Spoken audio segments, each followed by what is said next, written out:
በሳውዲ አረቢያ ኢትዮጵያውያንና ኤርትራውያን በእጽ ዝውውር በቁጥጥር ስር መዋላቸውም ተገልጿል። በጎንደር ዩኒቨርሲቲ በተከታታይ ህይወታቸው ያለፈው የሁለቱ ዶክተሮች አሟሟት አወዛጋቢ ሆኗል። ሰላም ጤና ይስጥልን ውድ ተመልካቾቻችን፣ እነዚህንና ሌሎች ዋና ዋና ዝርዝር መረጃዎችን ይዘን ቀርበናል።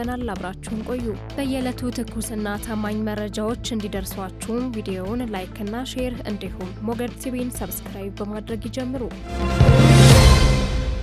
በሳውዲ አረቢያ ኢትዮጵያውያንና ኤርትራውያን በእጽ ዝውውር በቁጥጥር ስር መዋላቸው ተገለጸ። በሳውዲ አረቢያ በሪያድ በእጽ ዝውውር የተጠረጠሩ ግለሰቦች በቁጥጥር ስር መዋላቸው ተገልጿል። በሳውዲ አረቢያ የእጽ ቁጥጥር ዋና ዳይሬክቶሬት በሪያድ ከተማ ባደረገው ኦፕሬሽን ከፍተኛ መጠን ያለው ህገወጥ እጾችን ሲያዘዋውሩ የነበሩ ግለሰቦችን በቁጥጥር ስር መዋሉን አስታውቋል። በሪያድ የሚኖሩ የኢትዮጵያና የኤርትራ ዜጎች 62 ኪሎ ግራም ሐሺሽ እንዲሁም አምፌታሚንና ሌሎች በህግ ቁጥጥር የሚደረግባቸው አደንዛዥ ክኒኖች ይዘው ተገኝተዋል። ተጠርጣሪዎቹ በቁጥጥር ስር ውለው አስፈላጊው የህግ ምርመራ እየተደረገባቸው የሚገኝ ሲሆን ጉዳያቸው ወደ አቃቢ ህግ እንደሚመራም ታውቋል። የሳውዲ መንግስት በማህበረሰቡ ደህንነት ላይ አደጋ የሚደቅኑ መሰል ህገወጥ ተግባራትን ለመከላከል ጥብቅ ቁጥጥር ማድረጉን እንደሚቀጥልም አስታውቋል።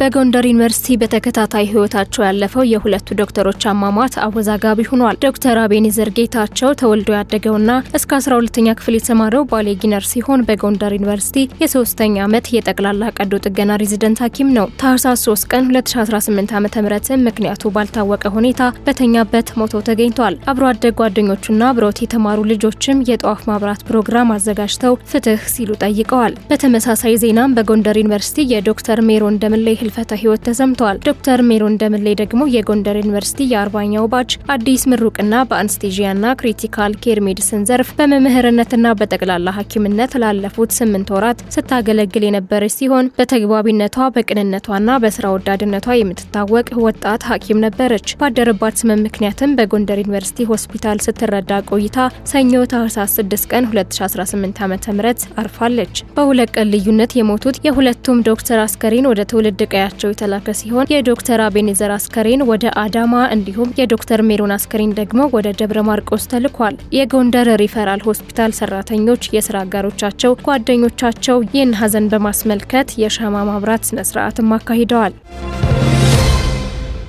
ውድ ተመልካቾቻችን ለዛሬ ያዘጋጀናቸው ዋና ዋና ዜናዎች በዚሁ ተጠናቀዋል። በየዕለቱ ትኩስና ታማኝ መረጃዎች እንዲደርሷችሁ ሞገድ ቲቪን ላይክ፣ ሼር እና ሰብስክራይብ በማድረግ ይቀላቀሉን።